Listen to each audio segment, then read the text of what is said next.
Hollywood Times, and we're here with a beautiful artist, very talented artist, I can't ever pronounce it. Naima, yay. All right, so here we are, we're here at BottleRock. This is my second year, and I know it's her first year, and she just finished 2 remarkable sets. So, as a 10-year-old, you wrote BLM in support of the Black Lives Matter movement. In it, you reference the viral deaths of George Floyd and Ahmaud Arbery. Such a mature response to such a traumatic turn of events. Now 14, you're performing today twice. Are you performing tomorrow? Yeah, I have one set. One set tomorrow. You wrote your breakout hit song at age 10, right? That's amazing. Could you please tell us about it? Did you have any idea it would get the play and reception it received, both from the musical community as well as from society in general? No, I had no idea actually at all. I was just, I had very intense feelings about the whole situation, and I didn't feel like there was anything I could do about it because I was 10 and at my grandma's house for the summer. And so instead of, sitting around and crying, I did some of that, but then I decided to write a song because that's my thing. That's what I do. I write songs. And then my mom I was staying with my grandparents, and my mom wasn't there, and I thought, she'd like to hear the song that I wrote because she's, online and all that stuff. So she asked me to send her a video, and I sent her a video of it, and then she posted it on her Facebook or Instagram, or how she always does this. She does when I send her stuff. And then the next morning she texted me. She's like, "Whoa, it's got all these views and all these likes and stuff." And I had no idea. I just thought I was sending it to my mom. But yeah, it was really cool to have so many people, have it reach so many people, and have it touch so many people. And I had no idea about that. You're no stranger to performing with established stars, having been featured, alongside what? Alongside Sheila E. and football legend Ronnie Lott through Follow the Music. Can you talk about those first few concerts for Follow the Music and what that has meant to you as a performer? Well, these are actually my first concerts for Follow the Music, but they've helped me so much. They helped me get this opportunity to perform at BottleRock, and I am super grateful to them and to Phil, who's been literally walking me through it. He walked me over here. And yeah, I'm just really super lucky and grateful that we got in contact with them and that they are helping me through my career and through my journey and helping me get my start. Yeah. And now you are 14 years old and performing alongside such legends as Stevie Nicks, Megan Thee Stallion, and Cool Jam. That would be just a dream for so many people your age, right? That would overwhelm most 14-year-olds. How cool is this for you to be here, performing such music with such musical legends and at a very grown-up event? Yeah, this is super, super exciting, super awesome. When my mom told me, I didn't know that much about BottleRock. I knew it was a thing, but I didn't know that much about it. And she showed me the poster, and my name was on there, on the same poster as Stevie Nicks and Megan Thee Stallion and all those other people, and it was crazy. But then also I brought myself back, instead of freaking out some people might freak out, I kind of brought myself back to, I know what I'm there to do, I know what I'm here to do, sing my songs. I know my songs, I practiced them and I wrote them, and I'm just there to do my thing like all these other people are there to do their thing. And yeah. And what's up for you next musically? And how does this blossoming musical career fit in with being a regular 14-year-old girl? Well, I think what's up next, really, I just released my first single called Blood, Sweat, and Tears, and it's out on all the platforms, every platform. And what's next is I'm going to be releasing my first EP including Blood, Sweat, and Tears. It's 5 of my original songs, and it's going to be called In Between. and I'm really excited for that. So that'll be coming soon. And then I guess how I fit it in, music has always been a big part of my life, like since I was little. Like my family knows that, my mom knows that, my grandparents, and they've always been a huge support, like driving me places, getting me lessons for stuff. And I think that's like a big part of how I fit in, is just the support from my family a lot, and also just you have to be self-motivated too. You have to make time to practice and make time to do your craft. And I just after school, after my homework, I'd play my guitar a little bit sometimes, or do practices with my band. And yeah, I just kind of fit it in wherever it can go. And so, some days I don't practice. I don't practice every day. I probably should, but I do not practice every day. Because some days I'm tired or I have homework or it just doesn't work out. But whenever I can, try to squeeze it in there. And just consistency is key. Consistency is what gets you better. So Tree Outside My Window you wrote during COVID. You are a songwriter at a young age.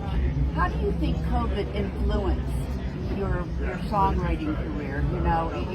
COVID, you weren't able to be with your friends, so what else you were going to do? Do you think COVID forced you to write, or helped you to write because you couldn't be with your friends? Yeah, definitely. I think a little bit. Yeah, I had a lot more time on my hands for sure.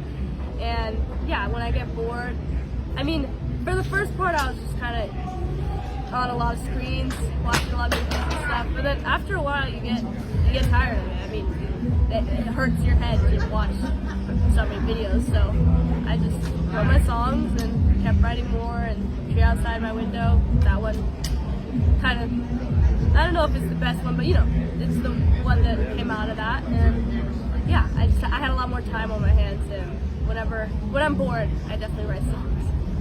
Good. And you made mention with your band, Salty Sally, bluegrass music. Yeah. Who are some of your influences? Your family? Who? I think, well, my grandma runs a music camp, a fiddle camp in Big Sur.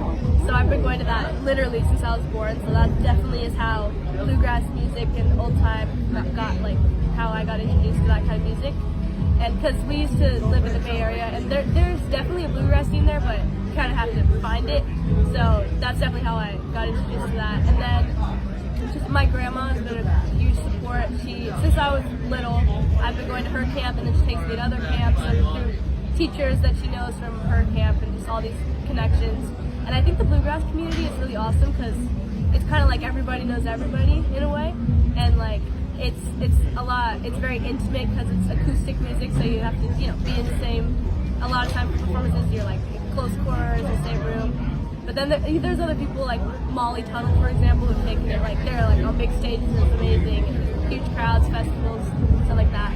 But yeah, I think Molly Tuttle's a huge inspiration. Della May, for my band in general, they're a bluegrass all women band, which is what we are. So they're awesome, and they write a lot of amazing songs, and we do a couple covers.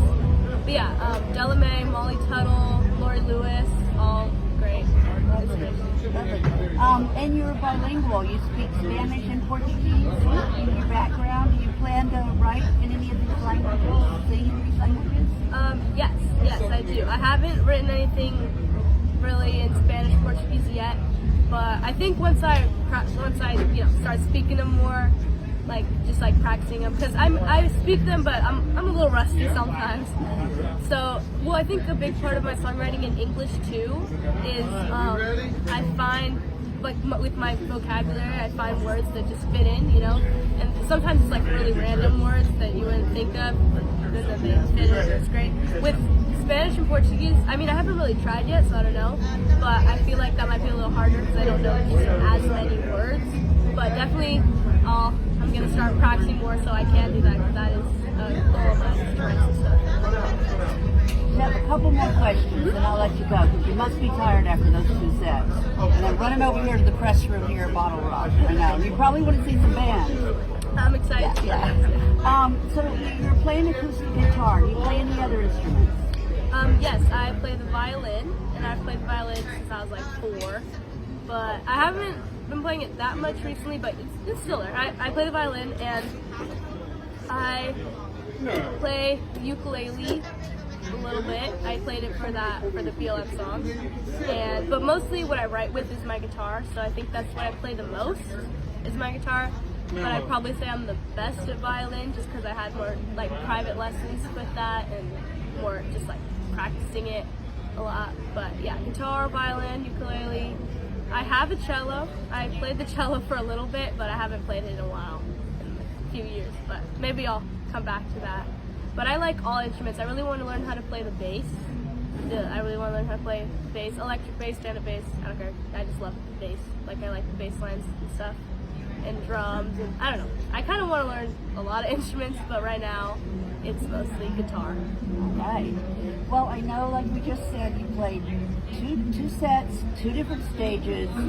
What was the difference? The different feeling? You had two different audiences. Talk about that a little bit. The first stage I was on was definitely, well, I don't know if it was a smaller, I think it was a little bit of a smaller audience, but it was also early in the day, so people were just like coming in.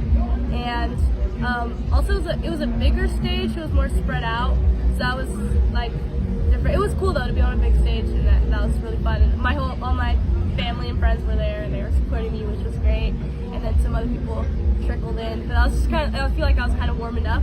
And then I came over to the jam pad stage over here, and that was a lot more like, there was more people there, more of an audience. There was like, it was a little warmer, people were walking around, and I was like more warmed up, and that one felt more, I don't know, relaxed.